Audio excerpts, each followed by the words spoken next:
So let's, just briefly generate positive motivation again and review what we discussed about so far.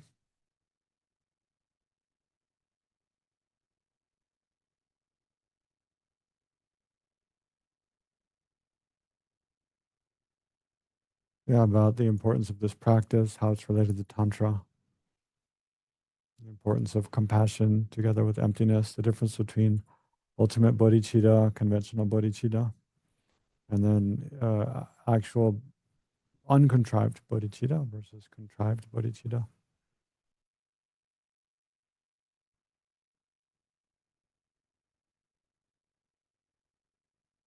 Mm,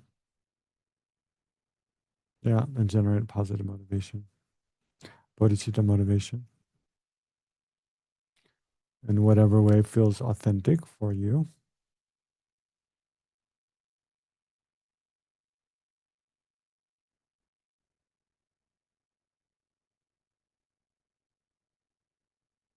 Mm, okay. Then, before you fall asleep, let's continue. Hmm. um, so, continuing in the text, yeah, we didn't get as far as as I planned to last session. But I want to show you the actual, let's look at the actual entering the middle way by Chandakirti and just show you where that text, that verse that His Holiness quotes is. It says 1.2, so it means it's the first chapter, the second verse is what that number at the end means, 1.2. So here is the prayer. This is, what is it? From Wisdom Publications, Entering the Middle Way, Madhyamaka Vatara. Madhyamaka Vatara. Chandakirti. Translated by Tupten Jibba. The first ground, perfect joy. Yeah. So the text is organized according to the 10 grounds of bodhisattvas. And the first is called perfect joy. Mm-hmm.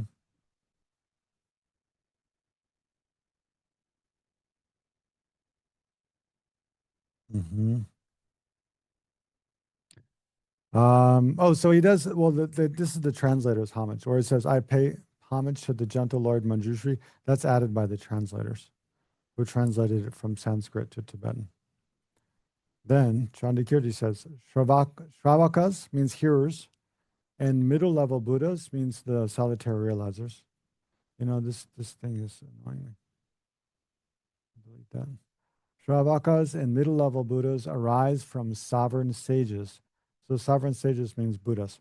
So what it means is the hearers and the solitary realizers, they arise from Buddhas, right? Because they hear teachings taught by Buddhas, and then they generate the realizations of that path. Buddhas are born from bodhisattvas. So where does Buddhas come from? They were bodhisattvas before, and then they became Buddhas. And then the question, well, where do bodhisattvas come from? The compassionate mind and non-dual cognition, as well as the awakening mind, these are causes of bodhisattvas. Yeah, so bodhisattvas arise from the awakening mind is bodhicitta, and non-dual cognition is wisdom realizing emptiness. And those two arise from compassion. It's really how it's what it means. The compassionate mind and non-dual cognition, as well as the awakening mind, these are causes of bodhisattvas. Yeah. So he's pointing out how compassion gives rise to wisdom realizing emptiness and bodhicitta, and the three together give rise to bodhisattvas. And then he goes on, and then there's this verse that we already looked at. As compassion alone is accepted to be the seed of the perfect harvest of Buddhahood. So, yeah, and I didn't explain this, the analogy, and I'll switch back to here. Where's this here? Um, Yeah, how is it the seed? The seed means, well, I mean, for the seed for a crop, right? So first you plant the seed and then gradually the crop grows. So here, I think the seed of enlightenment is when you first generate a great compassion or this exceptional attitude, then I think that's the mark of, it's like the Sangegi Rik, when you kind of, well, it's called, you generate you enter the race of of a Buddha or the family of the Buddha. So the idea is kind of like if you're born into a royal family, as soon as you take birth in that royal family, then you're in line to become the king or queen, right? And eventually you will be. So it's kind of similar to that. Like when do you become of the race or like of the progeny, I guess, of a Buddha, is when you generate this exceptional attitude, great compassion.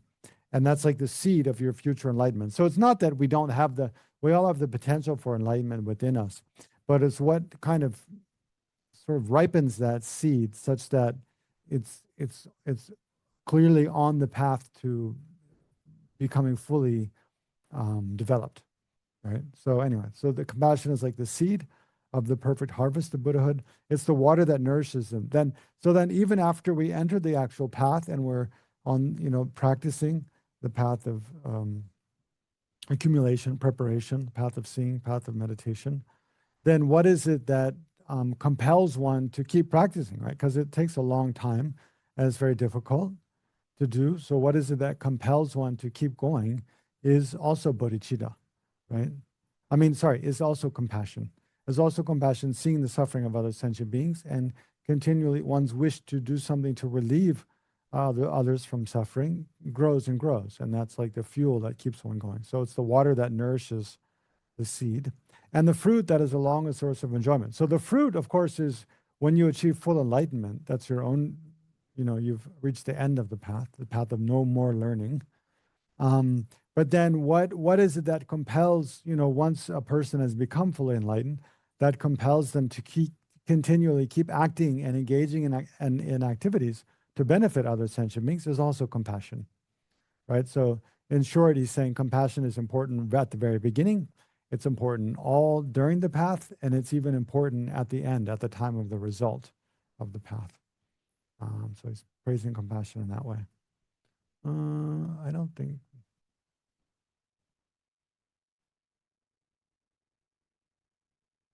Yeah, then I'll just read this verse because it's very rich and it's good for you to know about. First, with the thought, I am, they cling to a self.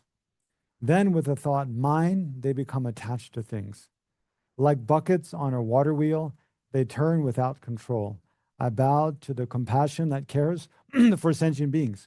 So it's saying, we should generate compassion like this by thinking about the suffering of sentient beings and how kind of what a pitiful state they're in. First, they have this ignorance and they grasp to an I.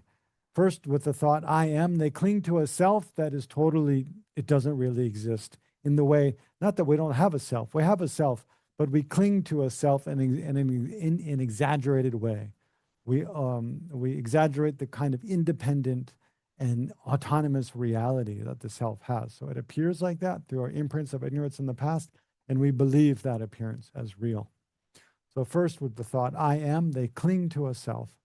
Then with the thought, mine, they become attached to things. So things they like, they think, oh, I want that, it's mine. And once they identify as mine, then they're very attached. Isn't it funny? It's funny to think about this. Like at a store, we'll maybe, sometimes we go shopping in a store, not really planning to buy anything, but then we see something we like, and then we buy it.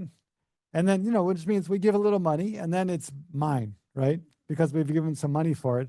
And then after that, if it breaks or something, we feel very sad. But if before we bought it, if it broke, we'd be like, okay, no problems. I don't care really, big deal. But once it's mine, it sets up this target, where the arrow can strike. Then there's pain if it breaks or we lose it. Because we've identified it as mine, no? How did it become mine? Because we gave some money for it, some of our value in money. We exchanged that, then we have the right to label this mine now. Yeah. So yeah, with the thought mind, they become attached to things. And then he's saying that leads into creating karma. That leads into suffering. I mean, and karma causes us to take rebirth. We take rebirth, and then we create more karma. Then we die, take rebirth again, like buckets on a water wheel. Think of a big water wheel, and each bucket goes around and around and around. Each time they pick up water and carry it over, it's like creating more karma, pouring it over, more karma, pouring it over. Like buckets on a water wheel, they turn without control. And yeah, he's saying, I bow to, yeah, good. That's success. It's exactly the effect I wanted to bring about. I, yeah, yeah, can you, there was a big sigh from one of the women here in the center. So I bow to the compassion that cares for suffering sentient beings. Yeah, for suffering beings. Yeah, and then he goes on and on and on. So anyway, we'll go on with that. But it's very rich, very beautiful verses at the beginning of that text. And then this explanation we already read. So let's go, since we're a bit short on time, we'll go to Shantideva's verses from A Guide to the Bodhisattva's Way of Life. Let's see these. What chapter? I'm going to look real quick because I don't remember what chapter these are. To look down at the end notes. Number 3. Oh, he just gives the page number. He doesn't give the chapter. I think it's the patience chapter. Any of you know what chapter these verses are from? It's either the patience chapter or the meditation chapter. I'm not sure. I didn't get time to look up. Maybe I'll look up tonight. But he says, so His Holiness quotes these verses a lot and recommends also that we recite these every day. I first heard this advice from His Holiness back in like 2010. He actually, at a teaching he gave, it was the first time I ever saw any teacher do this, I think. But I mean, it's not that out of the box, but just Tibetan teachers who traditionally don't do this. So at a teaching he gave in Drepung at the main prayer hall, I think it was 2010. It was during the year of the first Jancho Blamrim teaching. His Holiness, anyway, he gave an initiation at the prayer hall one morning. So we were all there like 6 in the morning. Then His Holiness came. And His Holiness had his attendants hand out photocopied sheets of verses that he'd made. He'd had someone compile these verses, of which these are 3, and they'd photocopied and gave each person like one sheet of verses. And then His Holiness asked us all to to recite those every day and meditate on them. So these are 3 of the verses. It says, and it's about exchanging self and others. It's about Tonglen, basically. If I do not actually exchange my happiness for the suffering of others, I shall not attain the state of Buddhahood, and even in cyclic existence shall have no joy. Whatever joy there is in the world, all comes from desiring others to be happy, and whatever suffering there is in the world, all comes from desiring myself to be happy. What need is there to say more? The childish work for their own benefit, the Buddha's work for the benefit of others. Just look at the difference between them. Actually, the order there, I feel, is a bit better. Here, this is another, I'll send this out. This is, the scriptural quotes and prayers, usually cited by His Holiness, the Dalai Lama, during his oral teachings. So a group of students put this together during the pandemic. But here it has all these verses, page 7. And I think here also it doesn't list them in the order that His Holiness usually suggests. Yeah, well, here, okay, there's that. They add another verse. Yeah, this has a better order, though. But even here, there's these verses by Shantideva. No, hold on. Yeah, there's the one by Chantikirti. Yeah. This verse, the one they put first by Shantideva, actually, I would put later, put last. So here he says, and this has the chapter and the verse number. So this is from chapter 8, verse 129. Whatever joy there is in the world, all comes from Yeah, desiring others to be happy. Whatever suffering there is in the world all comes from desiring myself to be happy. Yeah, that verse first. So that's the order it comes. And then that, chapter 8, yeah. But what need is there to say more? The childish work for their own benefit, the Buddha's work for the welfare of others. Just look at the difference between them. And then, yeah, so this is chapter 8. See, this verse is 131. If I do not actually exchange my happiness for the suffering of others, I shall not attain the state of Buddhahood, and even in cyclic existence shall have no joy. So I think he puts that verse. Yeah, see, he puts that verse first here. But actually, in the Bodhicharyavatara, that's comes third, right? These three are, this is chapter 8, verse 129, 130, and 131. And then, and in this compilation, I think they made them, well, I disagree with the order. Then should come this verse. It says, it's from chapter 7 in the Bodhicharyavatara. But to meditate on it, it works well. Put this verse last. And this is, I heard Jada Rinpoche explain this. And Jada Rinpoche, he very closely follows the Dalai Lama's instructions. So he says that, and yeah. So this verse last. So having mounted the horse of an awakening mind that dispels all discouragement and weariness, who, when they know of this mind that proceeds from joy to joy, would ever lapse into despondency. And that's very helpful because, so now we'll go back to the first, and I'll explain a bit. Because it sounds kind of miserable at first on the face. So here, this first verse, what joy, so basically, I mean, these verses are taught within the understanding that it's the selfish attitude, self-cherishing, or the selfish egotistical attitude that it kind of, it desires kind of the happiness in a very petty way, in a very short-sighted and selfish way, right? And that mind actually is the cause of all of our suffering, cause of attachment to some things and aversion to others, and all the other afflictive emotions, and then karma, and then rebirth and suffering through that. So, so it's within that understanding that it says, what joy, whatever joy there is in the world, all comes from desiring others to be happy. So because desiring others to be happy and caring about the well-being of others counteracts this selfish mind, right? And that's why it leads to all real lasting joy. And whatever suffering there is in the world all comes from desiring myself to be happy.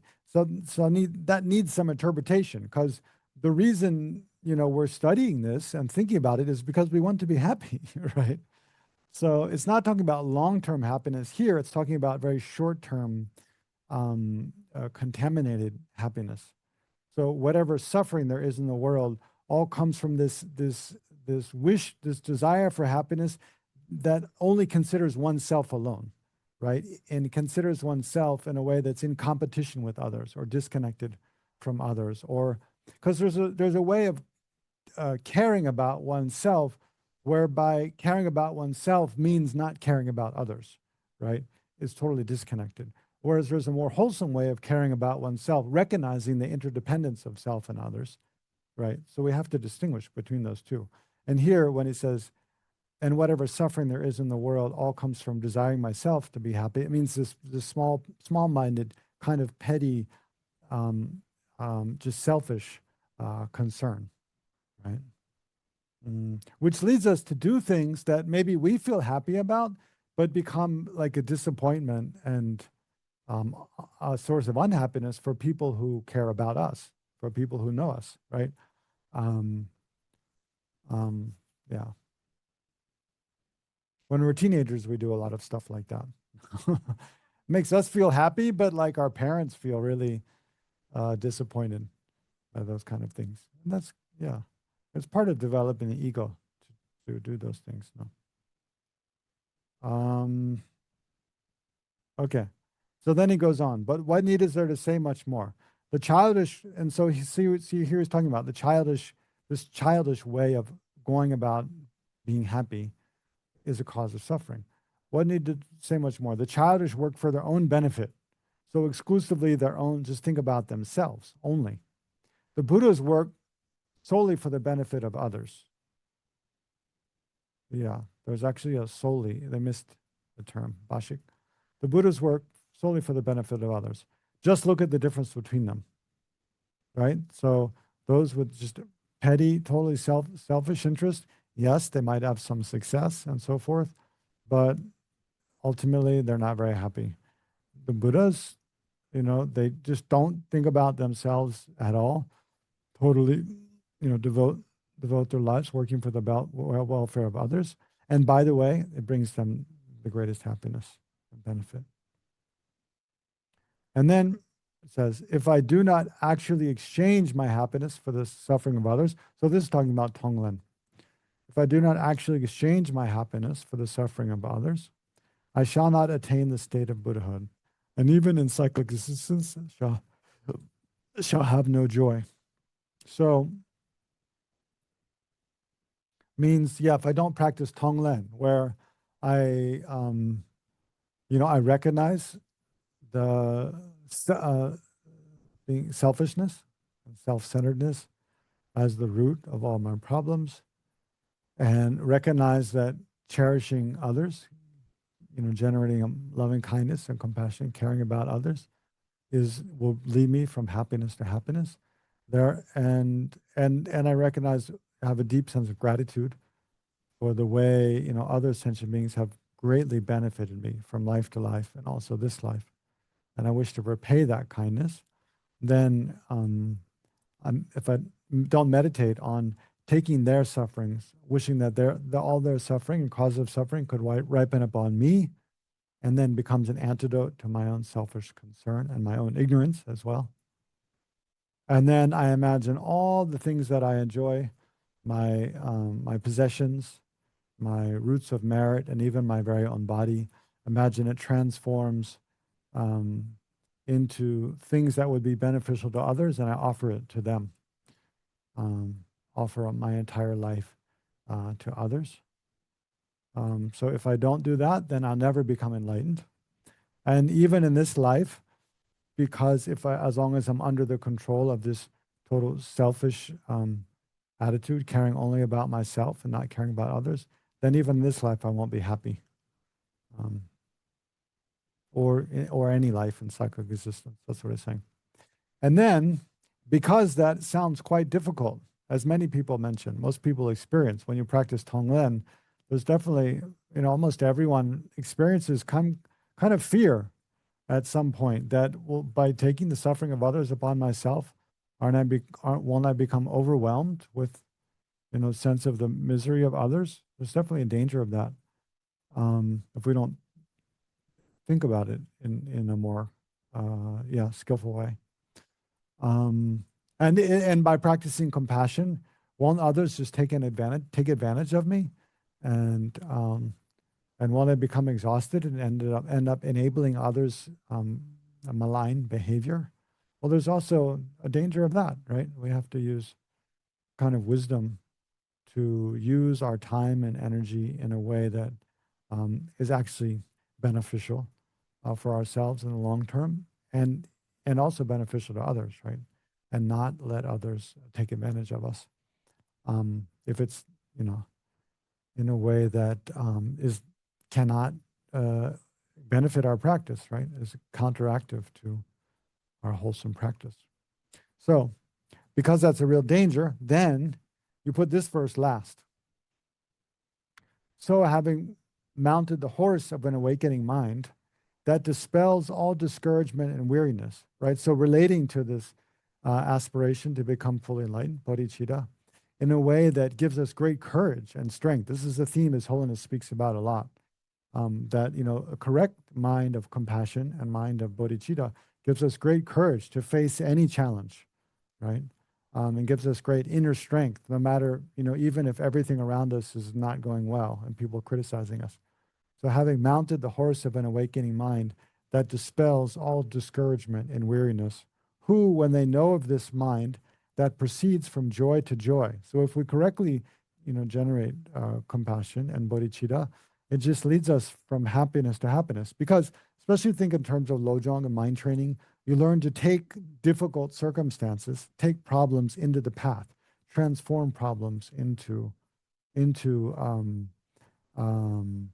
by seeing them in a way such that it reinforces one's commitment to practicing pure morality, and especially practicing compassion and reducing selfishness.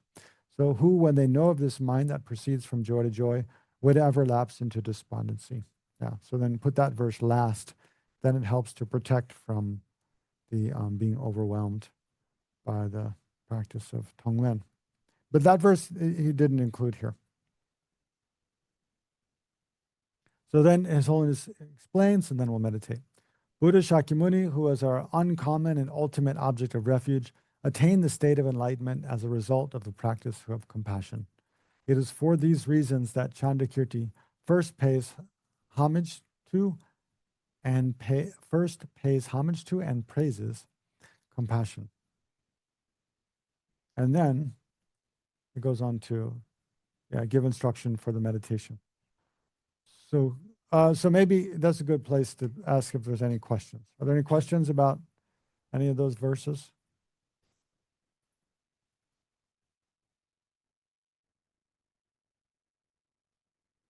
Hello, John. Good to see you this time.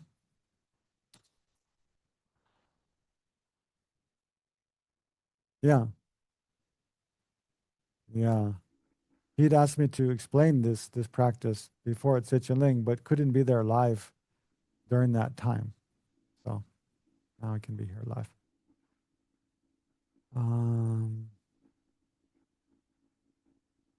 Okay. Yes, Casey.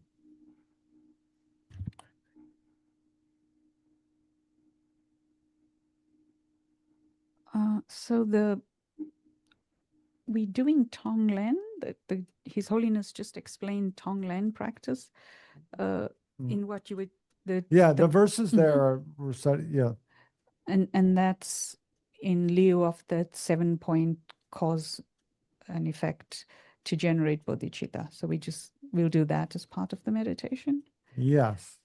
Okay. I was just curious about why we're doing Tonglen and just jumping to the last bit of that and not doing the whole 7-point cause and effect. It's all right. It's just we're focusing on the equalizing and exchanging self and others method of bodhicitta, which is what Shantideva teaches in the Bodhisattva's Guide to the Way of Life. Guide to the Bodhisattva's Way of Life. He doesn't go through the 7-fold cause and effect method.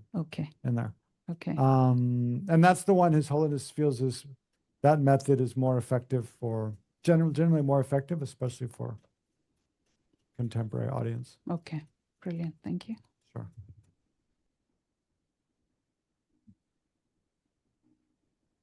Okay, then let's look at the meditation instruction His Holiness gives. So here at the start, let us consider how all living beings in general, and in particular all the human beings on this planet, equally do not wish to experience any suffering and wish to obtain every happiness, right? So that's going to be the first contemplation. So as I described before, we'll visualize ourselves surrounded by all sentient beings, and then we'll consider, is it true that all other sentient beings, they're similar to oneself in wishing to be free from suffering and wishing to have every happiness? So first we consider how is that true for oneself? And what does it mean in practice, in actuality?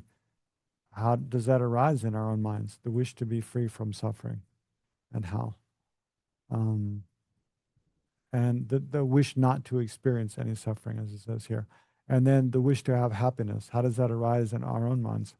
And then, because it's difficult to just think about all sentient beings, it's a very abstract thing. So we don't do that first. Think about just one other person that you, naturally, that you know well or naturally have affection for. Is it true that they're similar to me in wishing to have happiness and wishing to be free from suffering? And then think about a stranger, and then think about someone you ordinarily have aversion towards, have dislike, and think, is it true for them? And then expand out from there. So that's how we'll meditate. And then His Holiness continues. Now let us generate the wish, may all these sentient beings obtain happiness. Right? So generate loving kindness. May all these sentient beings obtain happiness. And while they are experiencing various types of sufferings right now, may they be free from creating new causes of suffering. Right? So what he means by that sentence is, and while they are experiencing various types of suffering right now, so various types of suffering, there's different ways to just describe or divide different types of suffering, but a very helpful way is into the three types of suffering. The suffering of suffering, which is what we ordinarily consider suffering, painful feelings of body and mind. The suffering of change, which is what we ordinarily consider like worldly happiness. Experiences of short-term, like when someone praises us and we feel happy, or we have some small success, or we get some money unexpectedly, and those are kind of happiness that comes from that, but it doesn't last long. It very quickly changes, or from eating nice food or something like that. So most of the pleasures of the senses and that are part of the 8 worldly concerns. Those are the suffering of change. And then there's pervasive compounding suffering, which is the most important one, which is just the state of being such that what we discussed earlier, how afflictive emotions spontaneously arise in the mind and last for a long time. And we're just and then we engage in actions by which we create karma, and then we experience the results of that karma, and we do so again and again and again. Take rebirth, experience sickness, old age, and death, and take rebirth again and again. So all that is that pervasive compounding suffering, just being in that state. So it says, and while they are experiencing various types of suffering, the 3 types of suffering is a good way to think, may they be free from creating new causes of suffering. So what he's kind of alluding to is that the suffering we already experience, like we don't need Dharma to get rid of that. We just need to deal with it in an ordinary way. But the karma to create that was created and it's already ripened. So there's not much we can do about it. But what we can do in a very practical and real way is stop creating the causes of future suffering, right? So that's why he says, and may they be free from creating new causes of suffering. In this way, let us generate a mind of loving kindness and great compassion. Yeah. So we'll meditate on loving kindness and great compassion. And then he goes on.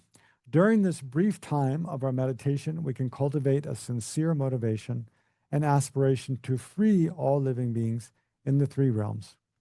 Right? The 3 realms are the desire realm that we're in. The desire realm includes humans, also includes animals, hungry ghosts, and hell beings. They all are in the desire realm. And then there's the 2 higher realms, the form realm and formless realm, that one achieves through levels of meditative concentration. But just this term, the 3 realms, is just a handy term to refer to or describe all beings in samsara. Right? So during this brief time of our meditation, we cultivate a sincere motivation and aspiration to free all living beings in the 3 realms, and particularly the people in this world, right? Those we have a more direct connection with, from all suffering and lead them to ultimate happiness. This twofold aspiration to free others from suffering and to lead them to happiness, is 2 aspirations, right? This twofold aspiration is based on recognizing what the causes of suffering are, right? Ignorance and selfishness and other afflictive emotions, and how to abandon them by applying the appropriate antidotes, right? So how to be free from anger by applying the antidotes of loving kindness and patience, how to be free from attachment by reflecting on the unattractive qualities, aspects of objects of attachment, the fundamental dissatisfying aspect of attachment, and then generating contentment and having few desires in place of attachment. And then as an antidote to selfish concern, recognizing the faults of selfish self-cherishing or selfish concern and the benefits of cherishing others. And then, generating altruistic attitude, caring about others. as form in the form of loving kindness or compassion as an antidote to that. And then wisdom as an antidote to ignorance.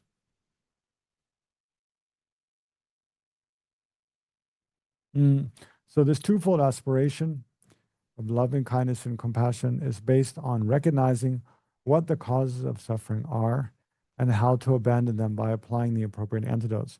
This process of abandoning the causes of suffering and adopting the antidotes, right? Those attitudes, positive attitudes that counteract the afflictive emotions, in general is presented in all major religious traditions.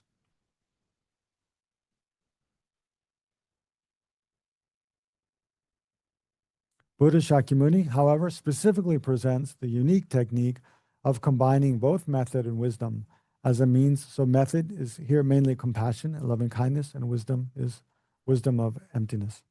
As a means, so Buddha Shakyamuni, however, specifically presents the unique technique of combining both method and wisdom as a means to subdue the mind.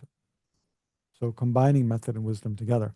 Based on this understanding, we can develop to the best of our ability the determination to help others to develop compassion and loving kindness as well, without necessarily using religious terms, right? So by ourselves, even if we're practicing as a Buddhist, we can develop more, by ourselves developing more and more loving kindness and compassion and wisdom, understanding dependent origination and the law of cause and effect and so forth, and then practicing those. So based on this understanding, we can develop to the best of our ability the determination to help others develop compassion and loving kindness as well, right? Because those are common to all, religious traditions and not specific to, and also not exclusively part of religion. So the more we can become kind-hearted, develop more compassion and affectionate and caring minds, then the more we can help others become more like that without necessarily using religious terminology, right? Or bringing them to a Dharma center. In order to accomplish the welfare of all sentient beings, which means leading them to the state of ultimate happiness and freedom from all suffering, one needs to have a certain knowledge and experience of what it means to adopt virtues and abandon non-virtues.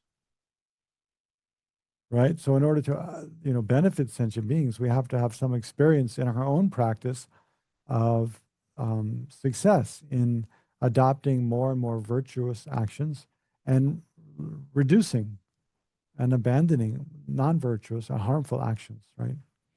Even if we come to a Buddhist center like day and night, week in, week out, attend countless teachings, take refuge, take bodhisattva vows, take initiations, do retreats, but we're not any more kind in our behavior or our speech, especially, if we're not any more considerate or more subdued or considerate. Yeah, I said considerate now. So considerate or subdued or, mindful or gentle in our speech, or any more sort of self-disciplined in our behavior, and especially, in terms of not harming others and considering what's of benefit to others, then it's pointless, right? Then there's no point. We're missing the point.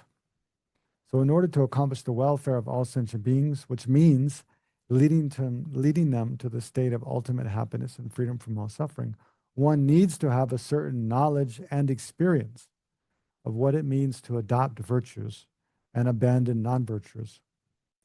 And from the Buddhist point of view, ultimately one needs to obtain enlightenment oneself, right? So to lead others to enlightenment, first one has to become enlightened oneself.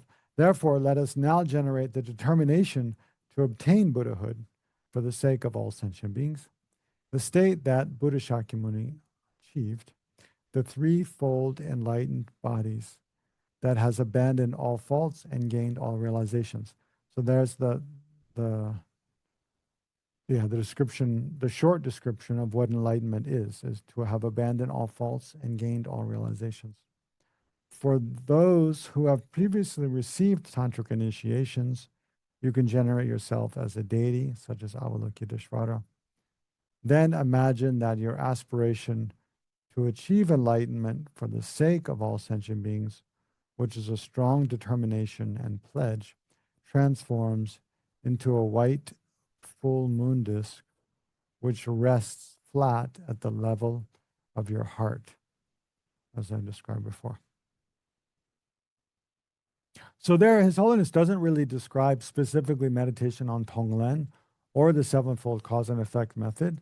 It's more just a general way of, meditating on, the suffering that other sentient beings experience, how we're the same.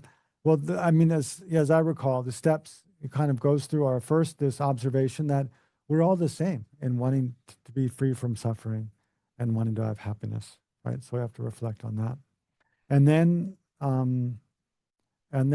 recognizing the faults of selfishness, then generating the wish that we ourselves can do something to contribute to the well-being of others, right?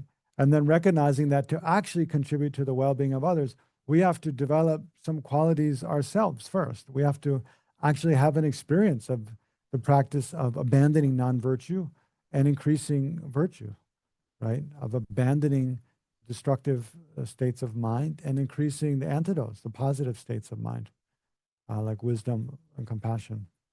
And eventually to be able to ultimately free sentient beings from suffering and lead them to the state of full enlightenment, we ourselves have to become enlightened first, and therefore we generate the wish, may I become fully enlightened, in order to benefit all sentient beings. So now let's meditate on that for a bit.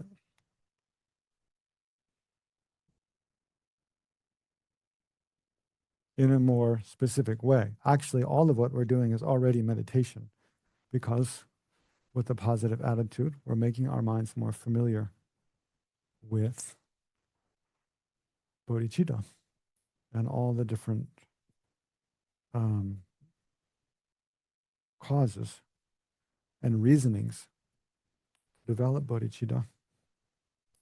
But now we'll practice a bit more formal meditation. So if you have a drink, something, maybe take a sip, some drink.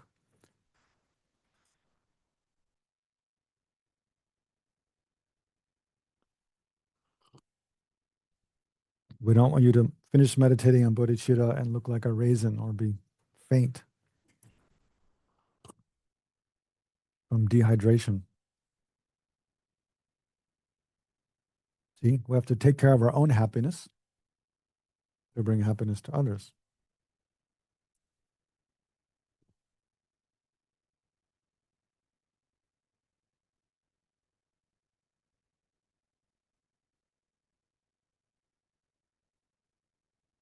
Doing the path of taking bodhicitta, it renounces everything, including food for many, many days. Oh, yeah. Yeah. Yeah, Madhu here is talking about the time when Prince Siddhartha practiced austerities for 6 years on the banks of the river Neranjan. Yeah, and that was considered, he's showing the faults of the extreme of asceticism. Yeah. In the early part of his life, it illustrates the faults of indulgence. And then that part of his life shows the faults of asceticism. And then he comes back to the middle way between those two. So yeah, we can try to follow that example also. Okay. But usually we are too indulgent. I haven't met many. Although sometimes people do meditation retreat and they push too hard and they get really yeah, they get too stressed. That's kind of an example of extreme of asceticism. Okay, anyway, now, so yeah, sit comfortably and gather your awareness within Again, use the conventional nature of your own mind as an object of placement meditation. Means just being aware of the stream of consciousness, stream of awareness, recognizing with, of course, as each moment of our awareness arises, there's different objects that appear, and the mind relates to those different objects in different ways. And our attention kind of jumps around between the ear consciousness and eye consciousness and body consciousness and nose, tongue, sense consciousness, and then mental consciousness, and then thoughts about the past, thoughts about the future. But what's common through all of those is that they all are instances of awareness that whose fundamental nature is to be clear. That's why different objects can arise and appear and pass away. And knowing there's a continuity of just experiencing objects. So as we let go of, paying attention to all those different objects that arise and the way the mind reacts to them differently, kind of let go of that. Let it become sort of like the shadows in the background. And we try to focus in on just the nature of the mind that is continually the same, from moment to moment.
Mhm.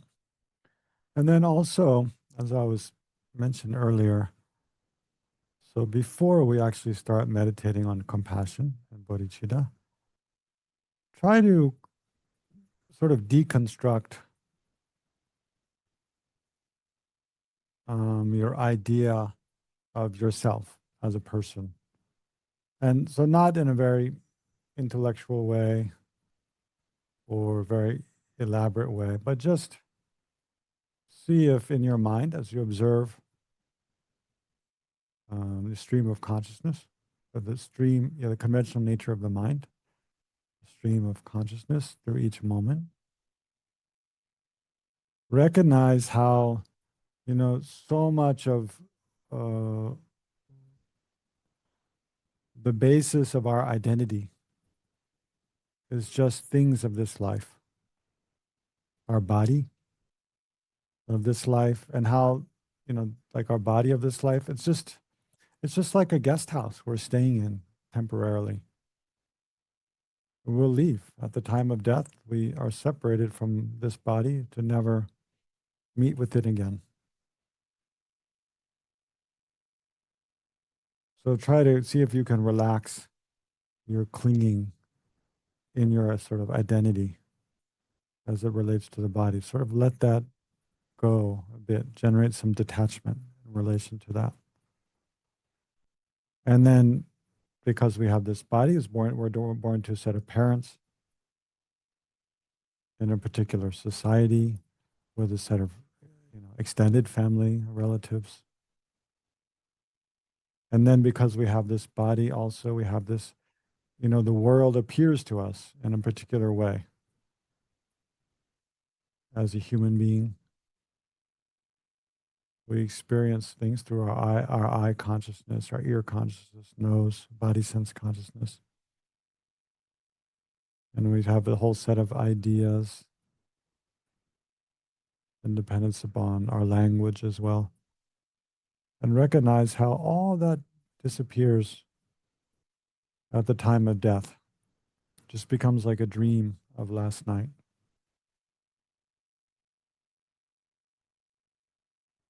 It's just temporary. But what continues is the stream of consciousness.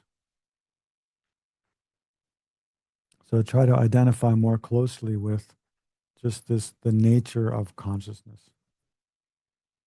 That which is clear and knowing. And just like different thoughts and feelings and perceptions arise and pass away, you know, the whole collection of thoughts and feelings and perceptions of this life, independence upon which we create this very concrete identity of me as I am in this life. Also recognize that also has arisen and will pass away. It's like a dream.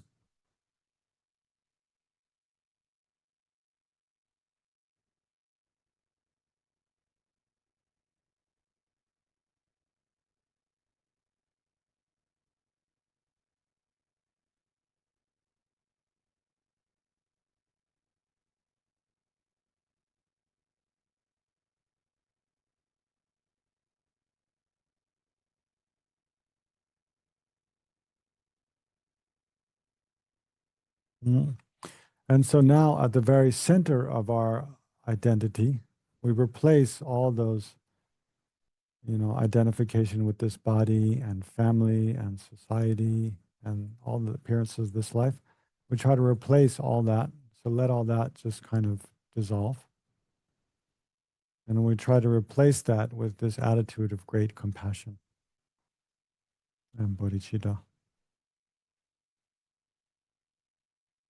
Try to put that at the center of the way you identify yourself as a person. And so we begin by generating this visualization of ourselves surrounded by all sentient beings, again, with our mother of this life at our immediate left, our female friends and family to our left and behind us, our father of this life at our immediate right, and so forth. I think you're all familiar with that, probably. Imagine yourself surrounded by all sentient beings in human form.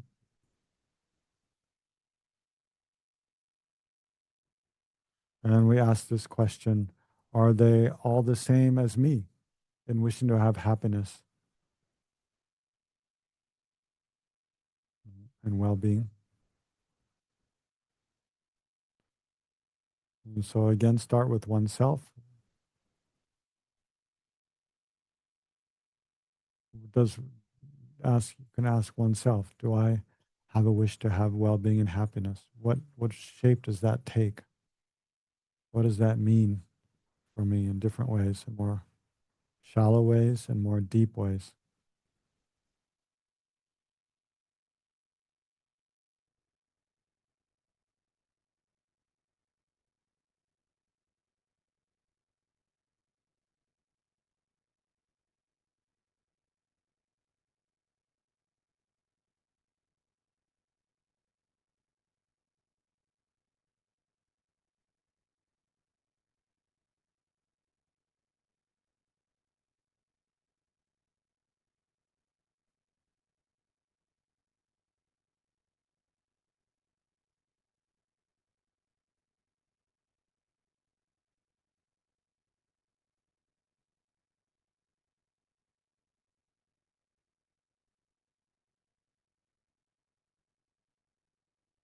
And then think about one other person that you know, naturally have affection for.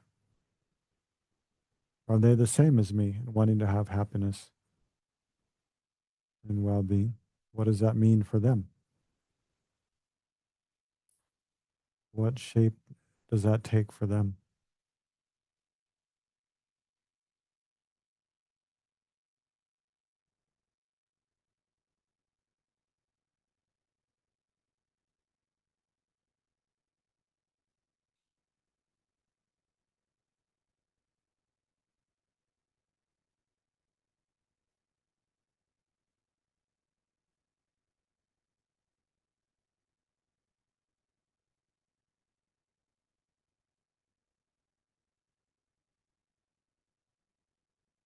Mm. And then in the short time we have, just expand that to that question, consideration to a few others, and then wider and wider. Expand to a stranger, enemy.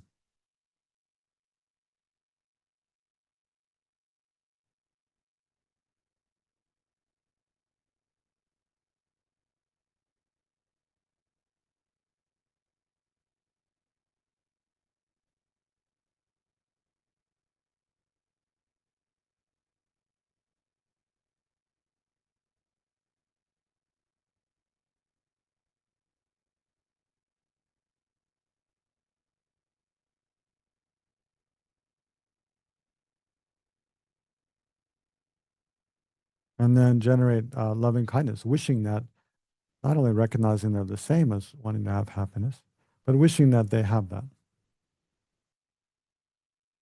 And again, start with oneself and then expand to others.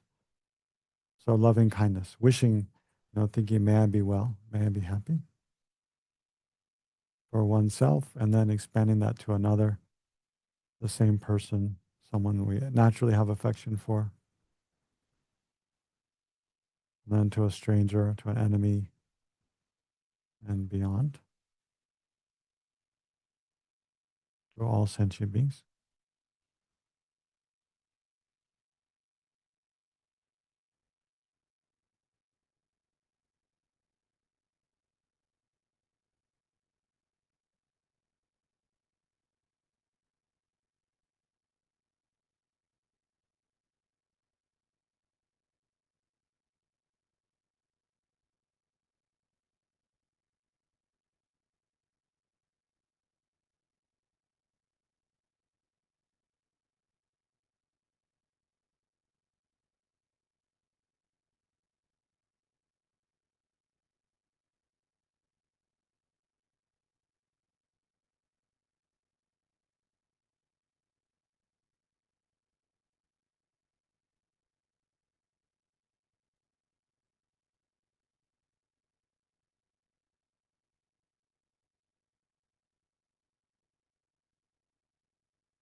Mm.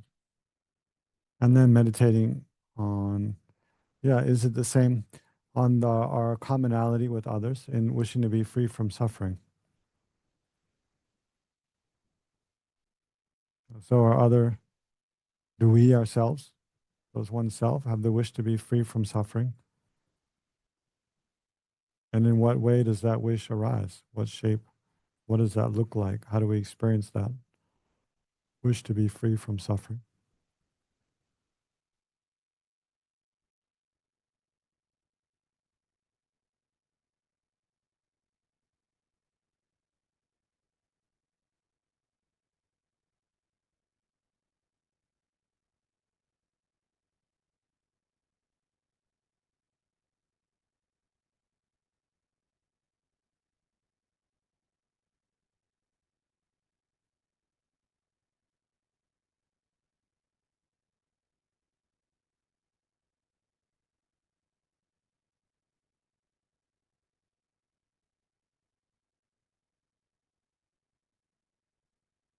And here, remember the three types of suffering also: the suffering of suffering, the suffering of change, and pervasive compounding suffering.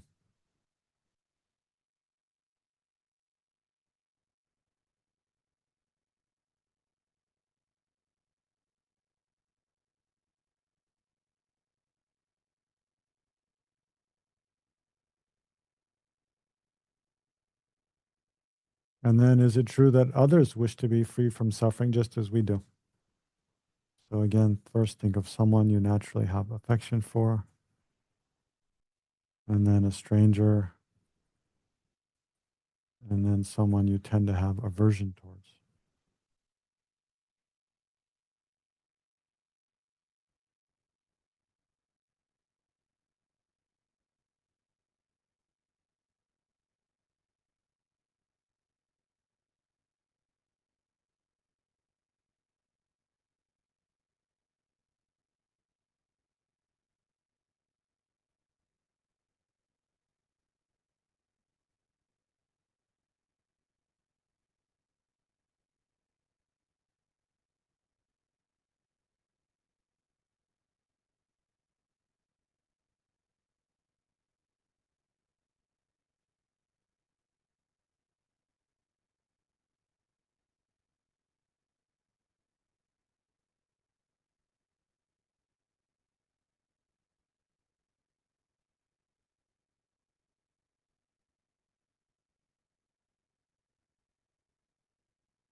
Mm.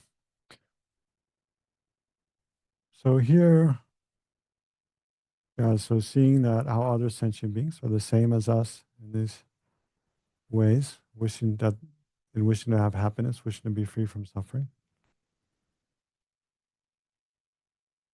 So here, let's follow Shantideva for a minute when he thinking of the faults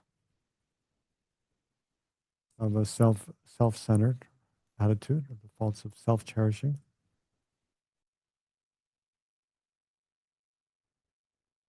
We can, yeah, one way to look at that is briefly ask, think about, is it true that this selfish attitude is at the heart of, or the root of all of the harmful actions I've engaged in, and all of the afflictive emotions all the anger, jealousy, attachment that arise in my continuum? Is it true they arise from this selfish attitude? And also the karma that I create causes me to experience suffering and throws me into rebirth and samsara again and again. So according to whatever understanding you have, try to check, is it true that the self-centered attitude is the cause of all my problems?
Mhm.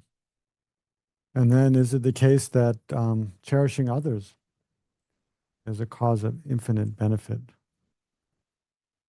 and infinite happiness for myself and others? So think about the benefits of cherishing others.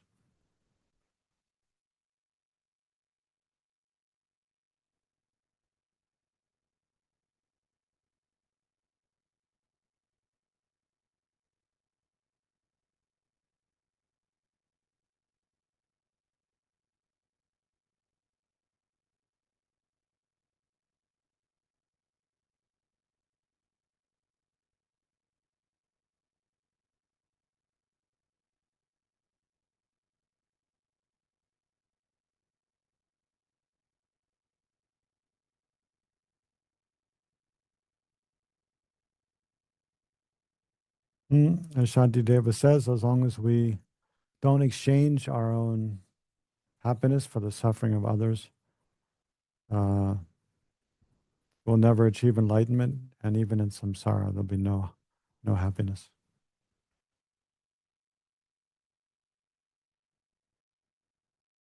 Mm. And he also says in the verse before that, he says, what need is there to say much more? Just look, the childish work for their own ends, while Buddhas work solely for the welfare of others. Just look at the difference between them.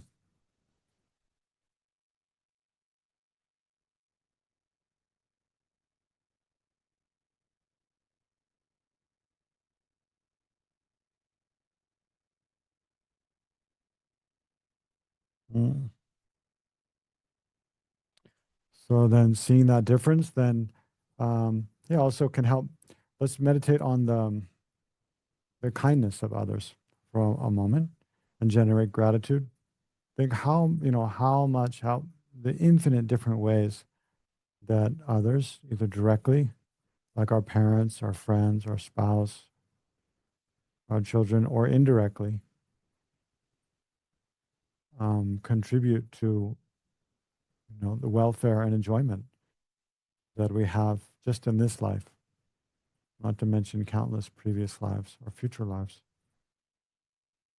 How every instance of joy, pleasure, enjoyment, well-being that we have, from even just a drink of water, a breath of air,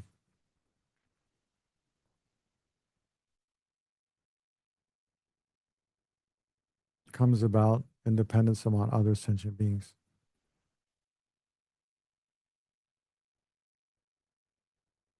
Generate gratitude.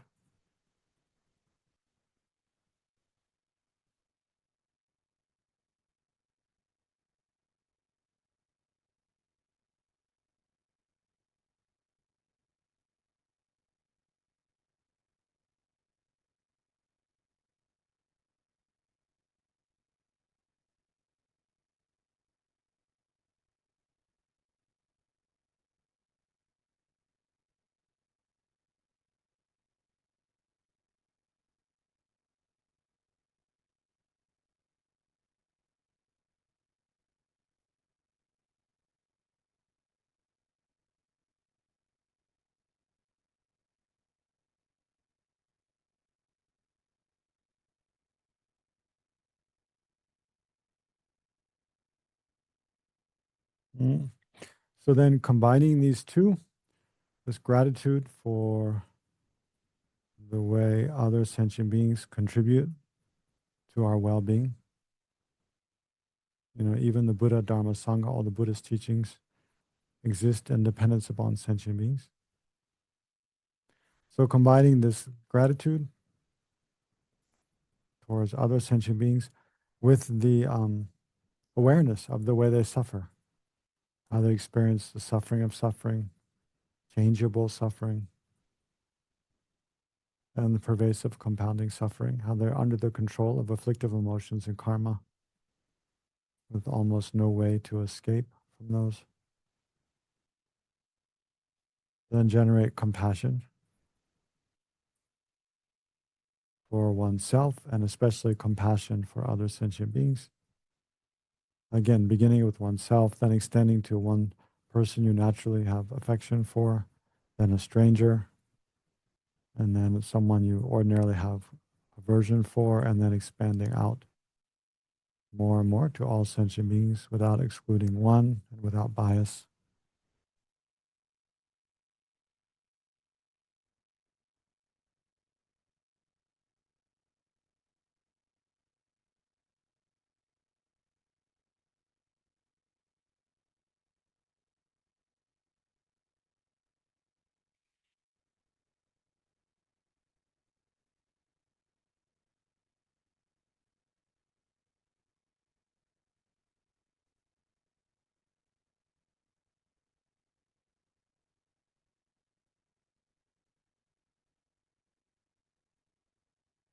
Mm. So generating compassion, this mind thinking, may I be free from suffering and the cause of suffering.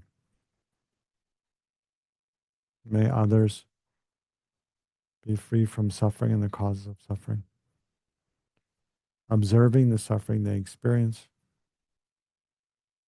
And as we observe each instance of different type of suffering they experience, generating a heartfelt wish that they be free from that and the causes, especially the causes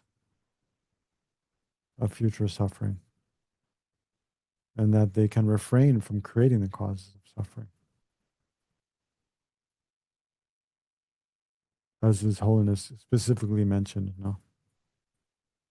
generate compassion, wishing that beings can learn to refrain from creating the causes of future suffering.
Mm.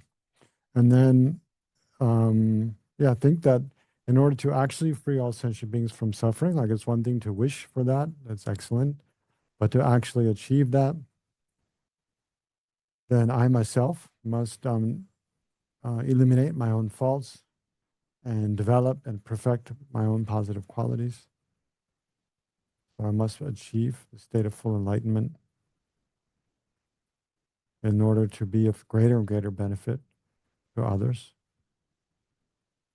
and have more and more capability to know how to benefit others.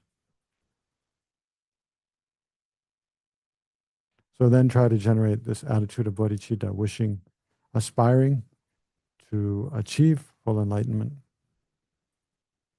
one's own future enlightenment, in order to free all sentient beings from suffering and lead them to perfect happiness.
Mm.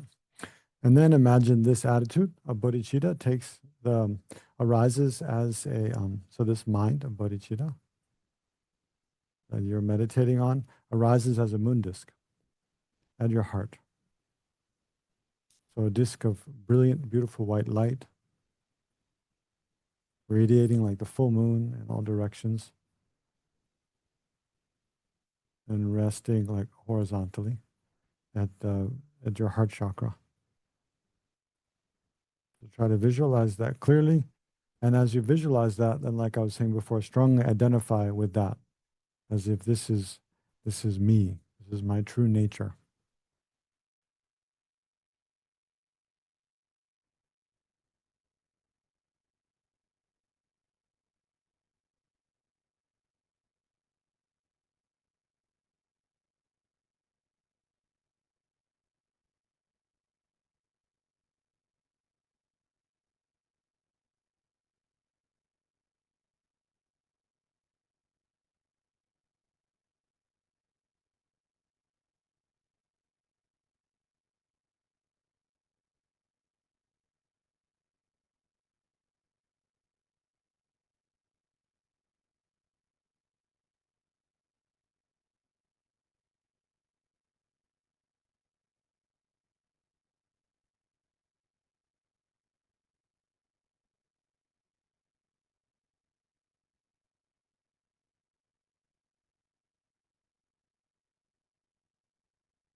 Mm, okay, so gradually conclude your meditation by just in your own mind reviewing the steps that we went through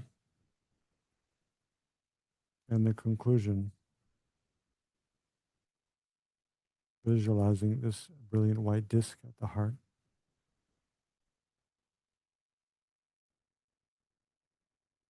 So remember, yeah.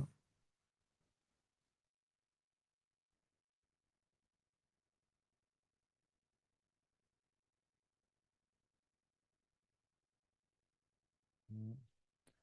Okay, then let's take a 5-minute break again.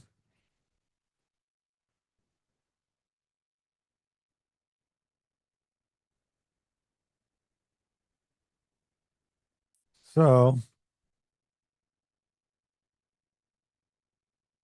questions? Anyone? Comments? How was that?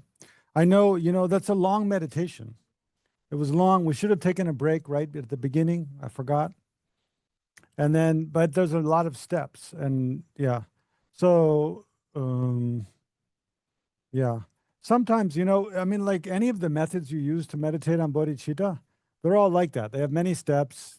Each of them are a bit involved, takes a while. So it just takes time. You just have to, I mean, to try to do all of them in one session, if you're not familiar with it, is difficult, right? So it takes time just to meditate on one step, one session, then another step, then review a little bit, then another step. And then gradually, as you become familiar with all of the steps, then it's more comfortable to fit them all together in one short time. What? No, you have to remember. No, joking. Um, I mean, no, that's why we read through the text. No, it's there. But I mean, His Holiness is explaining in that text, His Holiness is explaining in kind of a general, gentle way. But I mean, yeah, a lot of the ideas he's alluding to, you find like in the Lam Rim, where it explains the sevenfold cause and effect method, or the equalizing and exchanging self and others, which we went over in the bodhicitta module of Discovering Buddhism. So you can look back at, the materials from there, or any Lam Rim, then it has, no. And then combine with what His Holiness is explaining here. Yeah.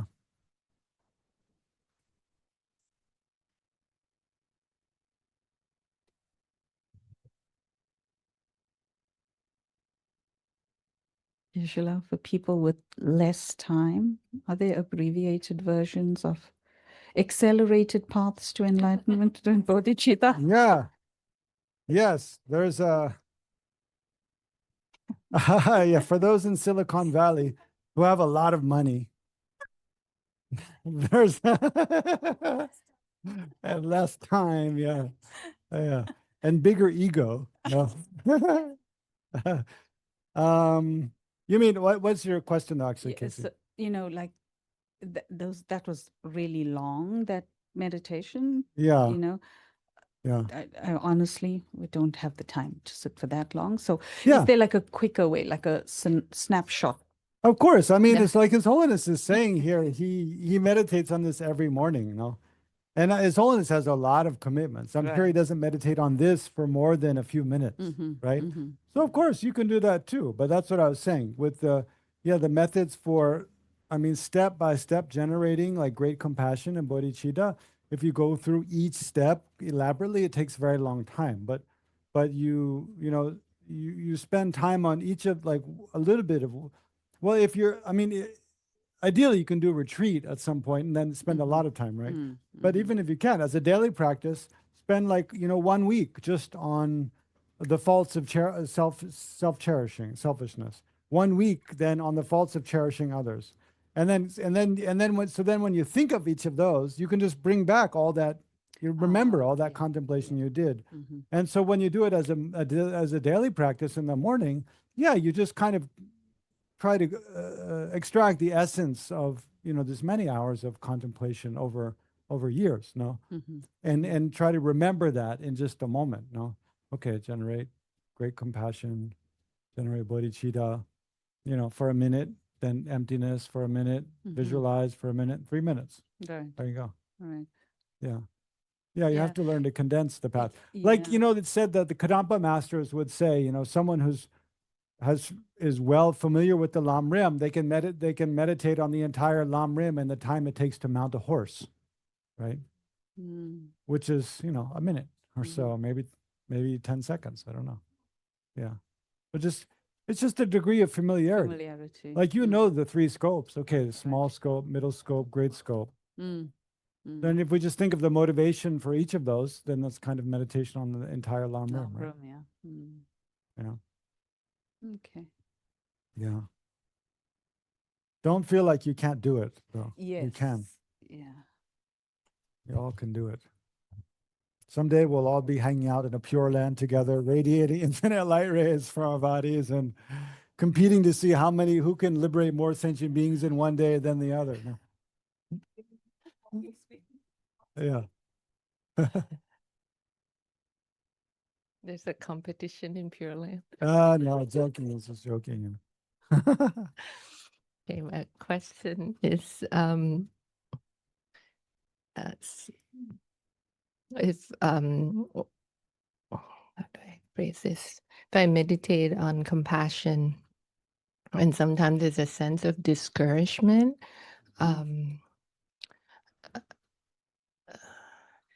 and I would put it as an analogy, almost like if a mother wants a child to eat healthy food and cook broccoli or cook something, spend a lot of time to make a really good dish, and then a child eat in one night, so, ew, So there's a sense of like no appreciation. And of course, we can say, well, maybe we should not have any expectation. But then the question is, I guess this is more of a method size, but sometimes like these feelings come up for me is like, then do we just turn around and give them pizza every day for dinner, right? Because that's what they want. Or we just say, okay, well, then I'm just going to try become a Buddha, because it's almost like an easy way to try to just say, well, I'm just going to become a Buddha, and then I will know what the answer is. No, yeah, but that's not really. That's not really, yeah. That's not realistic either, yeah. Yeah, I don't know. I think you kind of have to find the middle way. I mean, to stick with your analogy of, your children, you want them to eat healthy food, spend a lot of time preparing healthy food, and then they don't like that. I mean, it's kind of similar to like a Dharma center, no? Spend all this time and energy to keep a Dharma center going that offers really good programs, but not many people interested, then you wonder, and then the World Series is on, and they flock to the bar to watch a baseball game instead. It's like, what are the people doing here? Like, but in a way, like that should instead of letting that become there is a danger. It can become discouraging and think, I just give up. I mean, even the Buddha showed that aspect. After he became enlightened, he showed the aspect of thinking, no one. I mean, I can't imagine he really thought that, but for what it's more like an allegory, I think, that he showed the aspect of thinking, no one will understand this path I've taught, then, forget about it. Or like in exploring Buddhism, we looked at how, I think it was Dignaga. Dignaga he kept trying to write his text and someone erased it, and then he'd duel with him, and then he singed him with fire, and he thought, I give up on trying to benefit sentient beings. And then also the story about why does Chenrezig have 1,000 arms? There's a story that in some distant past, he could see that even he'd become a bodhisattva and could, liberate sentient beings from the lower realms. I mean, like liberate like 100 sentient beings from lower realms every day. Still, sentient beings were doing so many engaged in such harmful actions that thousands more are falling into the lower realms like every day, much more. And so it said he gave up. He gave up, and then his body, because he broke his vow to never give up bodhicitta, his body broke into 1,000 pieces. And then Tara came and encouraged him and put his body back together again, kind of like the Humpty Dumpty story, and then gave him 1,000 arms so that he can even work more to benefit others. So there is, I mean, all those stories show that, this is a very real human thing that we face, this kind of wish to benefit others, and seeing that actually oftentimes it doesn't work. They're not interested. They just keep doing something that's harmful. We can see it's harmful and they can't. And what to do, right? And it's discouraging. So, but instead of letting, at times we all feel discouraged, but instead of letting ourselves just kind of, it's like a slippery slope, it's like slide into the swamp of discouragement, we have to kind of, strengthen our resolve. And I mean, this is a place where there's a real opportunity to generate even deeper compassion, because recognizing, why don't my kids want to eat the broccoli? Like, I know it's good for them. They'll feel better, but they don't want it. It's because of ignorance. It's because of confusion. It's because of, their own destructive habituation that they don't. So, and then that leads to even like kind of deeper compassion, and then resolve to keep trying to help them, but find a middle way. Like, maybe it would help to make a deal. No, you must have experience as a mother, no, making deals with your kids. Like, okay, you can have pizza tomorrow night if you eat your broccoli tonight. No, like that. You find some compromise. But don't give up. No, keep going. I don't know. Does that answer your question, or there's something still unanswered?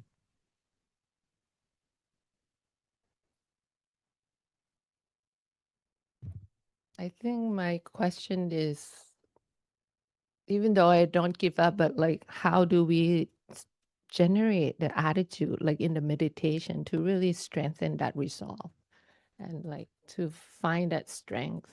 Yeah, I don't know. I mean, you have to.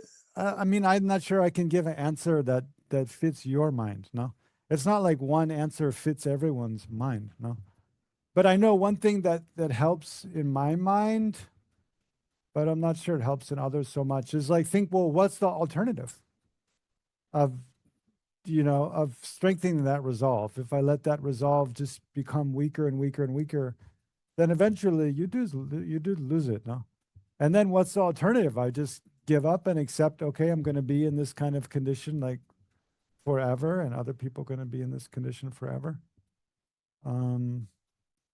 Also, I mean, it can help to look to examples like His Holiness Dalai Lama and other, people who are really fully embody compassion, and how happy it looks. um, yeah, how it's just so beneficial to try to, even if, it's kind of like, it's similar to the way people approach the global warming and climate destruction now. So many people experience kind of this, what does it say, burnout, or it's like, imagine this dystopian future where we just, AI is like runs amok and we totally pollute, there's plastics everywhere. global warming, just, I mean, was it ice sheet of Greenland finally collapses, in Antarctica, the sea rises massively, everybody's fleeing all over the place, the forests are all burning. Like, yeah, it's a possibility, no? It really looks bad. But then in the face of that, like, what do you do? I mean, it's like, even, I don't know, even when it, like, I mean, think of all the great Hollywood movies. Like, when it looks like all hope is lost, you just keep going. You keep doing what you think is right and what's most beneficial. I mean, I think that there's some genuine value to that, no? And it kind of looks like that in the face of samsara, like so many cruel things happening around the world, but there's a lot of good things too that we just miss. So, I mean, it also helps to look at, think about the potential for your own, for development of others, to benefit others. And that if we give up trying to connect with that, trying to water those seeds, then, yeah, then, I don't know, it's not beneficial. Anyway, there's many different angles to think about it. You just have to find what works for you. But it's a long-term project, no? To find what works for you. Yes. I have a question. I don't know how to put this, but a lot of the times I find when I try to meditate on compassion, I think about a instance in my life when I could have been more compassionate and a better human being. And I just find that I become grim and, I feel like despondent that I've just been so bad and, and then after the meditation, I just have a heavy heart that I wish I had been a better human being. And of course, I end up trying to do things to resolve it, purification and, giving more, but it's somehow not enough. And I'm just wondering how to make meditation a bit lighter rather than making it so heavy, at least for myself. And I found that for a few times these past few weeks, it's just been so heavy. Yeah, I think that's where emptiness helps a lot. You don't cling so strong. Like, the past is past. What are you going to do about it? Okay, we all made mistakes in the past, but it's past. Like, just dwelling on it. I mean, the important thing is that we don't repeat those mistakes in the future. So to that degree, like, regret is important. As far as it helps us to not, as far as it helps us to not make the same mistakes in the future and to refrain from harming others or harming ourselves in a way we did in the past that we can see was erroneous, right? But then when it becomes too much, like it sounds like the way you're describing, that it becomes an obstacle, no? Becomes like, and we're just clinging on to. It's also a bit of an ego trip also. I mean, that's what our ego does. It like looks at all the things we did in the past and creates this kind of identity and then clings on to that as this very solid, real thing. But that's a false thing. Like, we're changing moment by moment. It can help to just think about impermanence. Every moment, okay, I'm changing. I'm not that person. Like, I'm the future continuum of that person, but I'm not that person that did that. In a way I am, but in a way I'm not. And my future is like wide open. No? We can become anything in the future. So to lighten, that brings, lighten things up like that. Yeah. It's a bit of an ego. It's another kind of ego trip to think of things we did in the past and then grasp onto those. And then it's like it reinforces this story that we create about what we are, which we don't recognize. We're just creating that story. Like, and we can create a completely different story for the future. Yeah. Yeah, I think that's the main thing. Sure. Okay. There's no more questions, then let's dedicate. So tomorrow, yeah, we'll focus on emptiness tomorrow, and then the mind of emptiness arising as a vajra, and then we'll try to bring it all together in just a short, the essence of the practice. Yeah, so let's dedicate thinking and rejoicing in whatever virtue we've created in these 2 sessions today.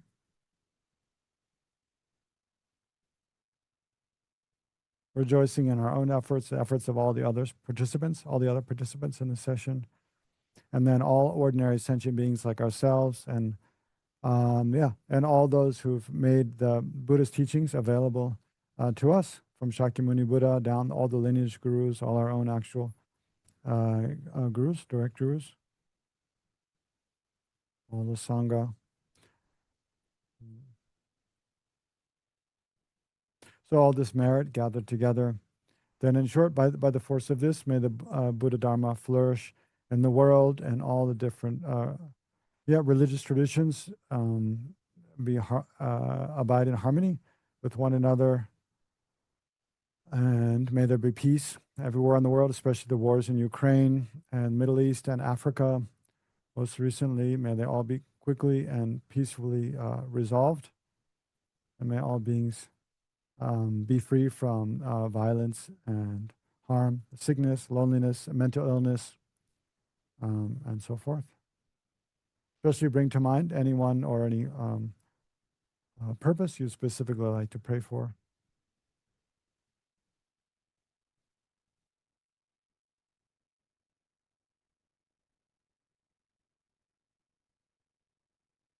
And also, especially may the problem of global climate destruction be reversed as quickly as possible, and the world become like a perfect place for Dharma practice. And may His Holiness, the Dalai Lama's life be long and stable, and his activities increase more and more. And in all our future lives, may we always meet and receive teachings and guidance from His Holiness again and again. And may the unmistaken reincarnation of Kyabje Lama Zobo Rinpoche appear at whatever time is most appropriate, and once again show the aspect of perfectly studying, contemplating, meditating, and working for the welfare of the Buddha Dharma and sentient beings, especially in relation to the FPMT. And then may the precious mind of bodhicitta, not yet born, arise and grow, and may that born have no decline, but increase more and more. And the same for the mind of realizing emptiness. Yeah. And then finally, I'm going to say, by the force of all the past, present, future merits collected by me and all the Buddhas and Bodhisattvas of the 3 times, which are empty from their own side, may I, who is empty from my own side, quickly achieve the state of enlightenment, which is empty from its own side, and lead all sentient beings who are empty of existing from their own side to that state of enlightenment by myself alone, who is empty from my own side. So combining understanding of emptiness with bodhicitta.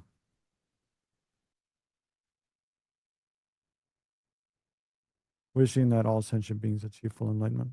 And for the flourishing of this center, Ocean of Compassion, Buddhist Center, may it have no obstacles in every supportive condition, especially be able to quickly find a new premises and have volunteers, plenty of volunteers and sponsorship and success in all of its activities. Okay, thank you all, and see you tomorrow.